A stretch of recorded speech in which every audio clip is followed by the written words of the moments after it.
The king in the north! The king in the north!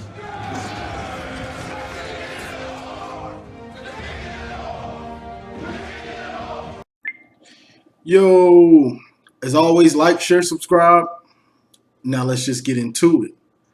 So I asked y'all to drop questions and y'all did, so I'm going to answer them. So first question from Stephen Brown. He says, are you more excited to see Michigan D-line become good as a unit as opposed to seeing two guys dominate? Or would you rather it be two guys crushing it? Honestly, I would rather it be the D-line as a whole is good. Because you can have two good edge rushers like last year, and let's say your D tackles aren't that good, you can be exposed in the running game. Now, or vice versa, let's say you have two good D tackles and two bad ends, and then you can have guys getting on the edge, or you don't generate any sacks from your edge rushers. But if you got a total D line that's getting pushed from the D tackles, from the interior D linemen, and you got dudes that are able to win one-on-one. Just everybody's able to win one-on-one from the edge to the interior D line. Now you're creating chaos. Now you got it where an offensive line doesn't know what to do. A offensive coach, he doesn't know what to do. He doesn't know to help on this side, help on that side. It don't really matter because you can help over here and this guy comes free. You can help on the ends and then the interior comes free. So you got chaos. So that means he's got to leave tight ends in. He's got to leave running backs in the block. And all that makes it easier on the defense because now you got more guys in to block. So I'm excited to see this defensive line as a whole with so many different moving parts that have the chance to excel, whether it's Mozzie Smith, Rashawn Benny, Cam Goody, Kenneth Grant, Mason Graham, Taylor Upshaw, Brandon McGregor, Mike Morris, Chris Jenkins, Derek Moore, the new guy that just transferred in from that was a former Bama recruit. Just so many guys that do different things, different sizes, different weights, but we should be prepared for everything. Jalen Harrell, it's just so many of them. So that's what I'm looking forward to is so many different guys that can do different things. We should be prepared for everything, and hopefully we are. So I'm excited to see a D-line that isn't just two guys, but a unit, 8, 9, 10, 12 deep. So even if you get somebody gets injured, let's say Aiden got injured last year, we would have been devastated. Or Ojabo, we would have been devastated. Okay. Appreciate that question, Steven. I know you say I already know what you're saying. We're going undefeated. Let's see. Ross Hickson, appreciate the comment. Biggest concern on defense and also on offense. And then what do you see being the biggest plus on both sides? Now, the biggest concern to me on defense is, I would say, linebacker depth. But even more than that, the obvious question, will we be able to consistently get a pass rush? Because I can come on here and say, yeah, we got all these dudes that can do different things, but we still got to see them do it. So that's my biggest concern on the defense. Will we be able to get a consistent pass rush without blitzing? Will we have to blitz to get the pass rush? You don't want to have to blitz to get a pass rush. Then you start getting into Don Brown kind of territory where you consistently having to blitz and be in mans or zone blitzes, and those things can get out schemed if you have to do them consistently. So that's for defense. Now on offense, it's, I would say the short yardage, but even more important, consistent passing game. That's the biggest worry on offense is consistent passing game. I've been doing homework, watching games over, and if we had a consistent passing games, I'm talking about really consistent. We probably, who knows? We don't lose maybe until Georgia. We might even put up a better fight against Georgia. Because every game that was close, or even that, let's say the Indiana game and the Penn State game, we should have blew Indiana, we should have blew out 45-50 to whatever they had, 3 or 7 or something like that. But the pass game wasn't consistent. And JJ got in and he wasn't consistent either. Just as a team, we weren't consistent. But the running game was steadily going, and it made it where we were able to, have a lead and not really be in the threat of losing. But the pass game wasn't consistent. Penn State, we should have blew them out. Pass game wasn't consistent until later in the game. So Rutgers, Nebraska, the pass game has to be consistent, because on a good defense, a good fundamentally sound defense can slow down the run game, and that's where you get into we're going to have to wear them down. And then in the late third and fourth quarter, now the defense is wore down, and you start getting those chunk games in the run game, and then the play action pass and all that can open up. But you don't want to have to do that. You want to be able to pass consistently from the beginning. If you can't pass consistently, now they can put more guys in the box.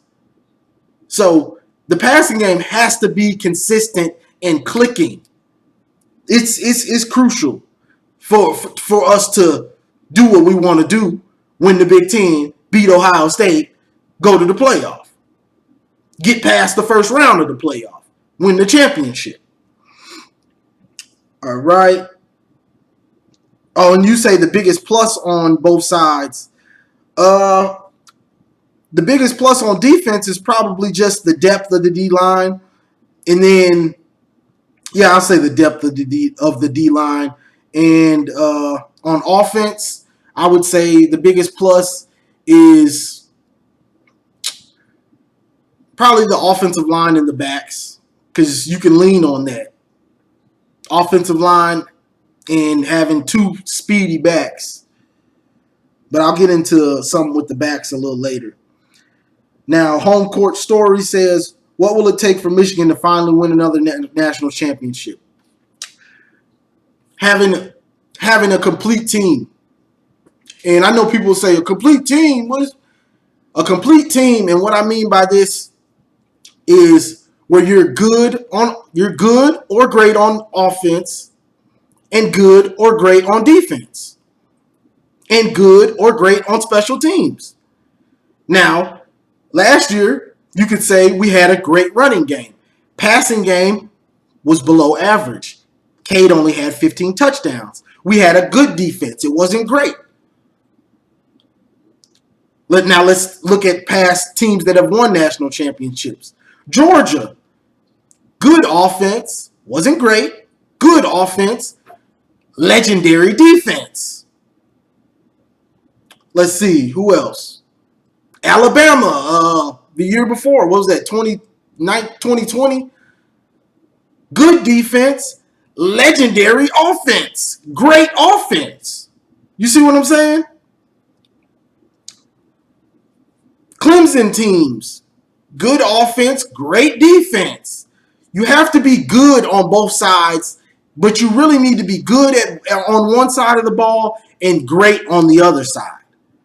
So if we can have a great offense, and to do that, we might have a great running game right now, but you will need a great passing game too.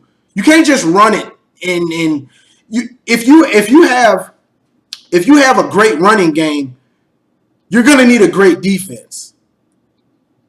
Now, if you got a good running game and a good passing game, you might be able to do something with that if you got a good or great defense.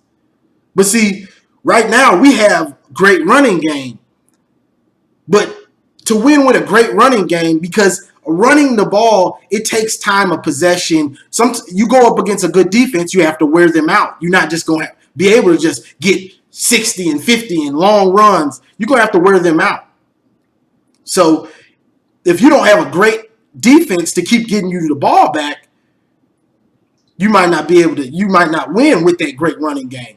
But if you got a good running game and a good or great passing game, then you can do something with a good defense. Because this is the thing about a quick rant. This is the thing about offense. You can have a great passing game is better than having a great running game. And this is why. Because you can have a great passing game, and if you can't run the ball, you can manufacture a running game with quick screens, running back screens, and, bubble screens, all this stuff. Those are just extensions of the running game. Or you can even do some type of a West Coast offense to where the running back is going into the flat all the time, and he's going into the middle of the field and just, doing things like that. But so if you got a great passing game, you can create a running game like Joe Burrow. Joe Burrow, great passing game, maybe the best ever. Their running game wasn't all that. I mean, Edwards-Helaire was a beast, but they were throwing it to him a lot. They were creating kind of a running game with him. I mean, he was a beast, but that's my point. You can't just – it's better to have a great passing game than a great running game, unless you got a great defense and you running the ball all the time. But that's what it's going to take to win a national championship, to get to your point. You're going to have to be great at something. You can be good on one side, but you're going to have to be great on the other one. And you're going to need that quarterback. It ain't many game managers winning championships right now. It's dudes with teams with legendary kind of quarterbacks, unless you got that great defense. Now, you can say Georgia had a game manager last year with Stetson Bennett. But they had a legendary defense. You get what I'm saying now. They had a legendary defense. Appreciate the comment, Steve. He says, your breakout players on defense that no one is talking about. I mean, I'm always on these blogs and boards, so I'm hearing about everybody. But it could be Derek Moore. We're not hearing that much about him at DN. I believe he was a 4 or 5-star DN freshman. He may be the breakout player on defense that we're not really hearing about that much. Because I'm hearing about Jamon Green and, I'm hearing about him. I'm hearing about Mozzie, McGregor. It could be Taylor Upshaw also. I haven't heard much about him. I just know I think he lost some weight, but I haven't heard much about him. But those are the guys. Or it could be maybe Keon Sabb if he's getting in there. But everybody else I'm really hearing about. I'm hearing about Kenneth Grant and Mason Graham and these guys. So those are my guys that I haven't heard that much about that could, break out maybe. Go Blue, appreciate the comment. He says, should Harbaugh bring back the Khakis for the 2022 season? Nah, we need to do everything the same as last year. Don't change up. Don't go back to the Khakis. Just keep it the same as last year. Let's see. Appreciate the comment. Riley Schiffler says, what game you got the non-game manager coming in to actually win a big game? It could be Iowa. It could be Iowa. And the game before Iowa, we play Maryland, and people are acting like Maryland's going to have this great offense, but their defense is usually garbage. So I'm not too worried about them, but I would probably say Iowa because I'm hearing that Cade is consistent in practice. The ball doesn't hit the ground, but I take practice with a grain of salt because they don't get hit in practice. You don't get hit in practice. It ain't the same for a quarterback. You're not getting hit. So in practice, JJ can't even really show how good he really is, because if he gets close to getting sacked or something, they blowing it dead. When he would have made a play, he's gonna be running around and getting out the graph and things like that, and running the read and things like these. These things JJ can't do in practice really to showcase his skills because they're not gonna get hit. So it could be Iowa, because Cade was, and I hate to just keep going on this, but it is what it is because we have to talk about it. There was just so many games where he came out inconsistent. He was inconsistent like pretty much the whole first half of a lot of these games. And it was like at 50% or something like that. And then as we got a lead, then a lot of these games, he was inconsistent, and he might have two or three drives where he got it. He got 3 or 4 completions in a row, and it made his numbers look better. But if you look at it for a game, you'll be like, and you actually pay attention to the game, you'll be like, he didn't play that well. He just had a few drives where he might have had 4 completions in a row or something like that and got hot on a couple drives. But that's not really consistency to me, because the offense would be bogged down and we're just constantly getting 3 and outs, punting and stuff. And then the running game starts getting going and we get up 15 or 20 or something like that. And then he might get going later on, if that makes sense. So I see it probably being Iowa, because even the Iowa game, it was in the Big Ten Championship. A lot of us remember, we think like we just blew Iowa out. But let's remember, first quarter, Blake Corum took it, 60 when JJ was in and was helping him block or whatever. And Donovan Edwards threw that 70-yard, 60-yard bomb to Roman Wilson. It was 14-3, middle of the third quarter, late third quarter. It was 14-3. That ain't no blowout. That's Iowa can still win this game. And how? Because quarterback is inconsistent. You're going against a good run defense, and they making you wear them out. If you don't have the quarterback to pick them apart, teams will stay in games, because a good defense, you have to wear them down with the running game.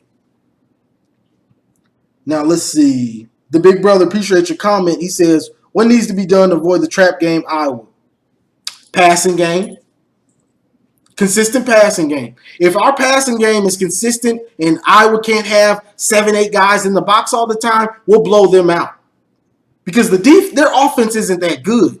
So the defense should be able to keep them under wraps. But if the pass game is inconsistent, no matter who's in there, JJ or Cade, I'm not just gonna act like just if JJ is just automatically gonna shred teams. But if Cade or JJ, whoever's in there in the pass game, isn't consistent, a team like Iowa can stay in the game, and then they just waiting for you to make a mistake so they can win it with a field goal or something at the end. But if you got a consistent passing game, and now they can't just pin their ears back and have 8 guys in the box, okay, now it's more room for Corum. Now it's more room for what's his name? Donovan Edwards. That's the thing. The passing game has to be consistent, especially going against good defenses. Appreciate the comment. Eddie Rogers Jr. says, where's Derek Moore, Rooks, Benny in the rotation? I'm hearing Derek Moore is a backup at one of the end or edge rusher spots. I'm not sure about Rooks. I'd say he's probably third string in the rotation. And Rashawn Benny, he's probably backing up Mike Morris or Chris Jenkins or Mike Morris, because Mike Morris can play inside or outside. He's kind of a in-betweener. He can play, and so Chris Jenkins, those dudes can play inside or outside. And so he's probably Benny is probably backing up one of those dudes, or he may start this year. I don't know for sure, but he may start some games, or he may be switching out with one of those dudes, Mike Morris or what's his name, Chris Jenkins. Appreciate the comment, Holy Reaver 97. He says, "What is the 3-4 defense really? Is it one DT and two DNs? Is it three D tackles? Is it two D tackles and one DN? I can't find a straight answer on the anywhere that I've searched." Originally, the 3-4 is one nose tackle, that's the big dog in the middle, two DNs, and four linebackers. Now, with that being said, it's kind of changed. Now, if you got the thing about the 3-4 is if you got a dude like Aiden, so you'll have him as one of those linebackers, and whichever side has the like let's say you got three receivers over here. Then I'm over here. I'm gonna put Aiden over here so he's rushing every time instead of dropping in coverage. So you're gonna have your three down linemen, your DN, your nose tackle, and your other DN. Now, those linebackers on the edge, one of them is usually in today's game is usually a kind of athletic edge rusher like a DN like Aiden. But you want him to rush every time. You don't want Aiden dropping in the coverage. You don't want that guy dropping in the coverage. And that's why last year you saw us switch it. Sometimes you would see them switch the defense and Aiden would run to the other side of the defense. That's why he's doing it, so he doesn't have to drop into coverage. He can rush because that other linebacker is going to drop into coverage usually. So you're still bringing four, but it's that linebacker or edge rusher, if that makes sense. I'm trying to make it make sense. So that's the thing with the 3-4. Now, those three dudes in the middle, the nose tackle is the most important dude. He has to be a beast because he has to take on blocks. He needs to make two offensive linemen account for him, so Junior Colson or last year Josh Ross can run free and make tackles. If that dude isn't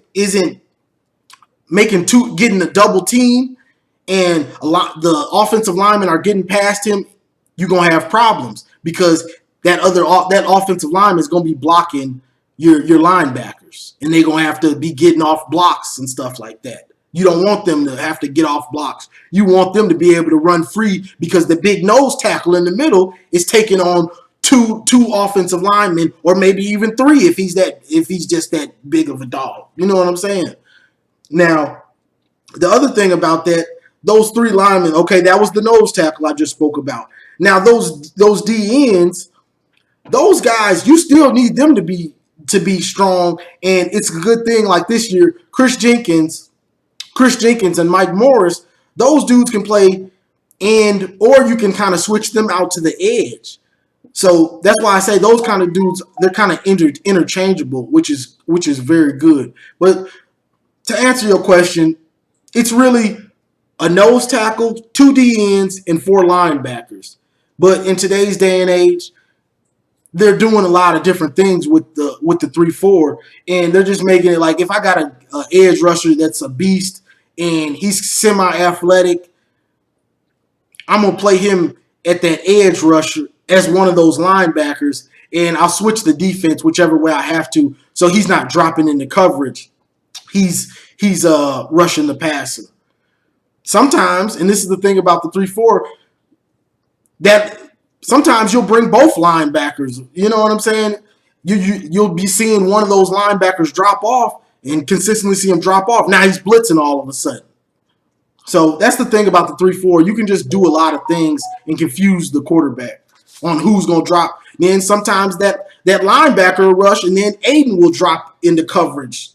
That's the thing about it. And that's why it's best to have four linebackers, so you can really confuse the offense, and you don't know who's going to drop because it looks like they're all set the same. You don't know if this linebacker is going to come and rush the pass or going to drop into coverage, or this one is. But That's how it used to be. It's kind of changed, but that's the answer. I don't want to get too long-winded. I already did. You know I get long-winded on here. Appreciate the comment, Lemp Franklin. He says, "Who's the number 3 tailback?" The number 3 tailback is probably Tavier Dunlap. From what I'm hearing, they don't know exactly if they have that bell cow. But Tavier Dunlap, he's probably the 3rd back, but that power back, they're still looking for him. And I'm hearing that they're practicing Alex Orji is taking reps at running back. And I love this. This is something, and I wanted to make a video about Alex Orji, that he needs to play somewhere this year, because this dude is a freak of nature. This dude is a beast. Like, the thing about football, you want to put your best 11 players on the field as long as it makes sense. You want to put the best 11 on the field. And Alex Orji is probably our best short yardage player. Forget back, whatever. I guess since he's a quarterback, it's a back. He's that. This dude is 6'3", probably 235, 240, and he's all muscle. This dude is all muscle. Legs like tree trunks. So I hope that they're committed to giving this dude those type of carries, because he already handles the ball a lot because he's a quarterback, so that shouldn't be a problem. But this dude is a freak of nature, and he has to see playing time. He has to, because there's nobody on the team that can bring you what this big dude has. And it's not like, and I know people say, well, Joe Milton was kind of like that. No, this dude and Joe Milton was 240. He was like 6'5", 245 or something like that. But he was built different. He was 6'5". He wasn't built like this dude. This dude is built like a linebacker or something like that, or a huge running back. Joe Milton wasn't built like that, and he wasn't a runner. And I didn't know that until I talked to Joe Milton's high school coach. And he told me, Joe's not a runner. He doesn't like to run. He wants to pass first, and he'll run if he has to, but he's reluctant. And that's why he wouldn't really do it like that. But Alex Orji, in high school, this dude was running the ball. This dude is a quarterback by name, but he's a glorified running back. So I'm hoping that they're committed to giving him those carries. Because this dude is something serious. Like, I have no doubt in my mind this dude could be our best short yardage back this year, for sure.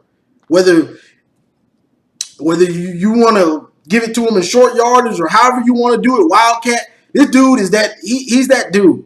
And if you haven't seen him, look him up in the spring game and stuff like that. This dude is huge, especially for a freshman. But I'm glad that they're thinking like that. Like, don't waste this dude at quarterback. He'll probably never play at quarterback for us. He's behind Cade, JJ, who both have, 2 more years? 2 more years. And Davis Warren, who looks like he could be a beast. This Alex Orji will probably never start a game at Michigan. Ain't even no point of wasting him. You play him at running back, Wildcat, linebacker, DN. Get this dude on the field. He's a freak of nature. Like, he has to be put on the field.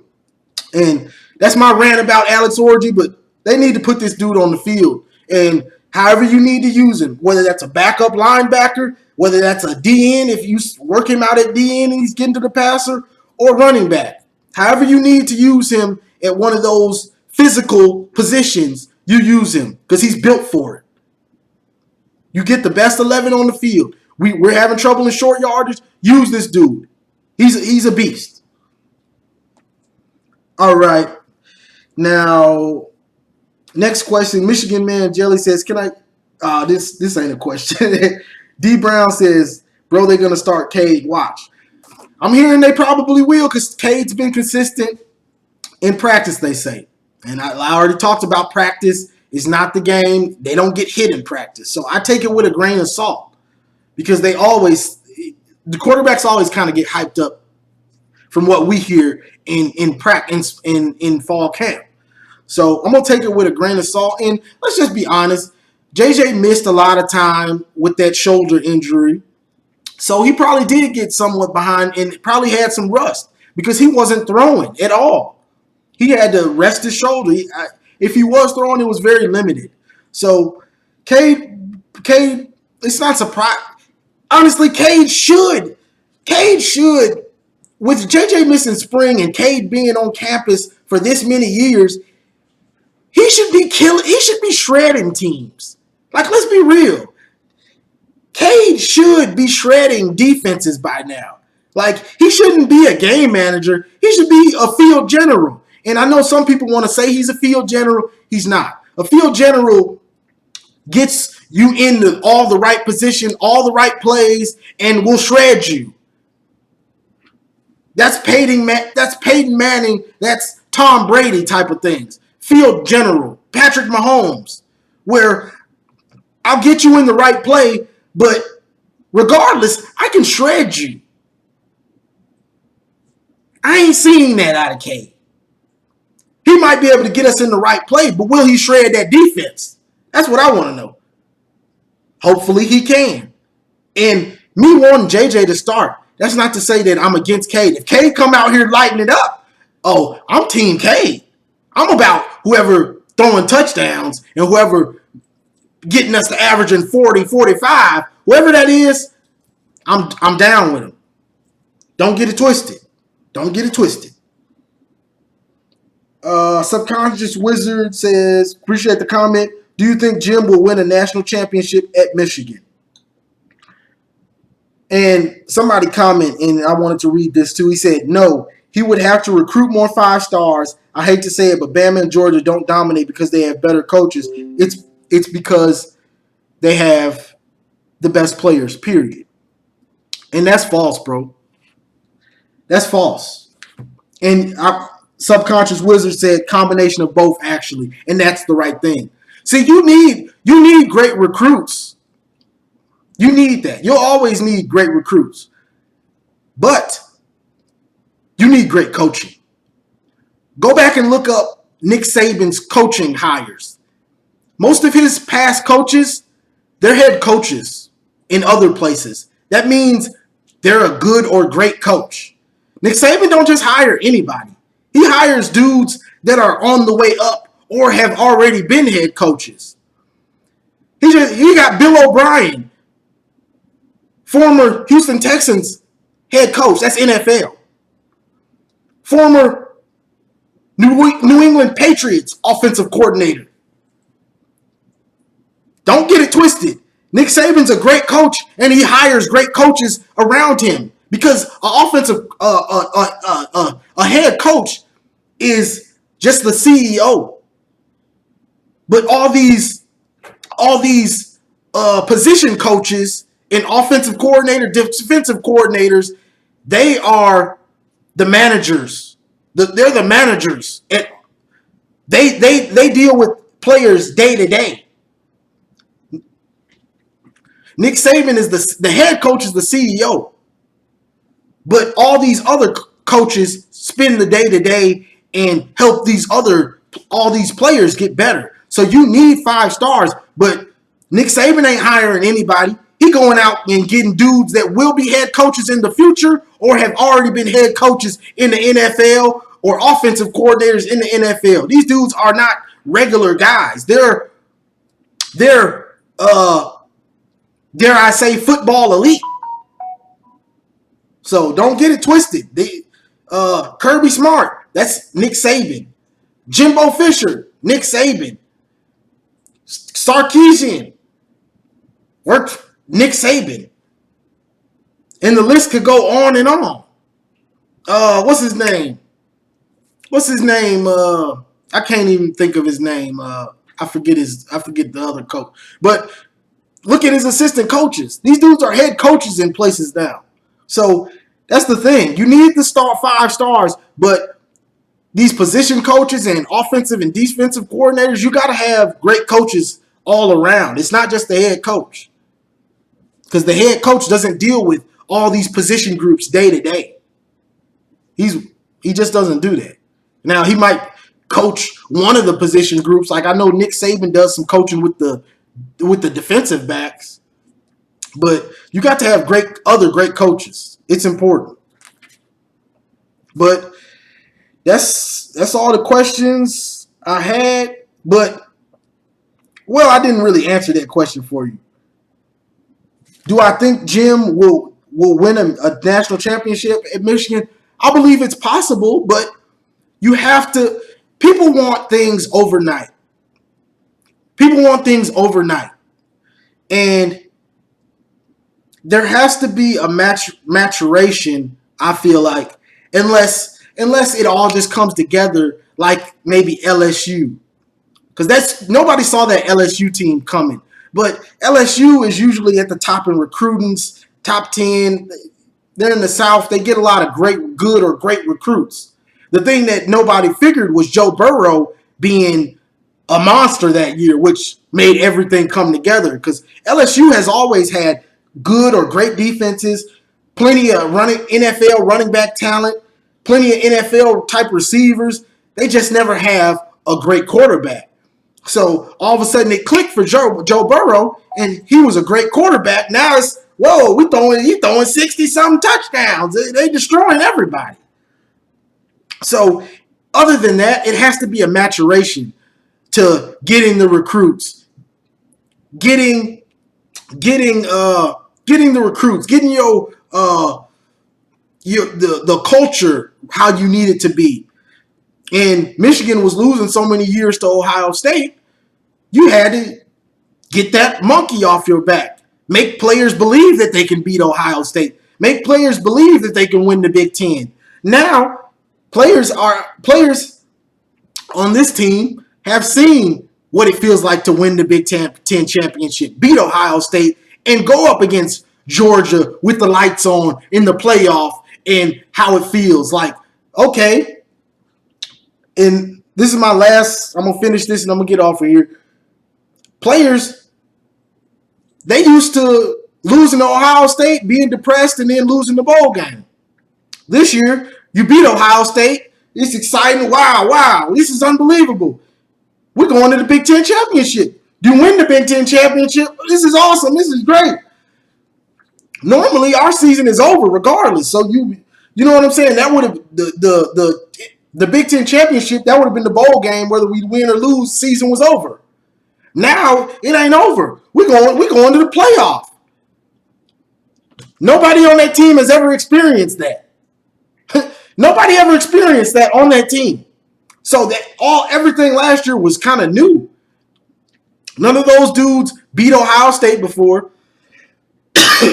None of those dudes ever went to a Big Ten championship or won it. None of those dudes had ever been to the playoff. So everything, those last 3 games, what happened was all new to them. Even the loss, because they had never been to the playoff. They didn't know how it felt to be on that big stage and be 2 wins from a championship. You can say whatever you want about Michigan losing, but they had never been 2 games from a championship. They hadn't been that close in a long, long time. So now the dudes on this team, they're like, man, you think about it. We were actually that close to a championship. So the culture is hungry right now. And nobody realizes it unless you're watching Michigan content all the time and seeing what these guys are saying and the hunger that they have to make it back to the playoff and to be able to play against Georgia or Bama and one of these teams and actually win. They're hungry. They want it. So that's part of the thing. The culture had to change. It has to go from expecting to lose to Ohio State season over to expecting to beat Ohio State. We finna destroy whoever's in the Big Ten championship, and we want Georgia. We want Bama. We want whoever's in the top SEC that we're gonna have to go against this year. That's the mindset. Dudes are hungry. Now, the last chip to fall is having the right offensive coordinator and the right quarterback. So we know we're going to run the ball with Harbaugh, but The goal is to be able to run or pass however you want it. You want us to run it down your throat? Oh, you stopping the run? All right, Cade. All right, JJ. Shred him. Shred him. That's the goal. Or, oh, okay. Y'all think we're going to run it. This game, JJ, Cade, shred him. And then we going to throw to set up the run. That's the difference. We ain't through to set up the run at all. Not even last year, I don't think.